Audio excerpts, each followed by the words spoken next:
పోతాను. మహారాజు శివభక్తి తత్పరుడు కాలేదు, శివభక్తి గురించి తెలుసుకోలేదు. జైనుడిగానే ఉండి ఎప్పటికైనా ఆమెని పొందవచ్చని ఊహించాడు. తమకాన్ని నిగ్రహించుకోలేక శివలింగానికి పూజ చేస్తున్న అక్కమాంబ దగ్గరికి వచ్చి ఒక రోజున అకస్మాత్తుగా ఆమెని కౌగిలించుకున్నాడు.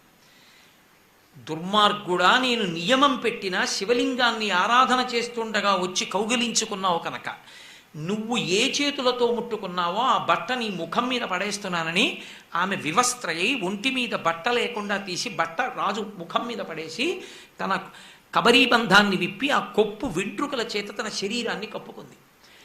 నగ్నంగా ఆమె కనపడేసరికి తన గురువులైనటువంటి జైన మతానికి సంబంధించిన తీర్థంకరులు జ్ఞాపకానికి వచ్చి వాళ్ళు దిగంబరులుగా ఉంటారు కనుక తన గురువు కనపడి వెంటనే ఆమె పాదముల మీద పడ్డాడు.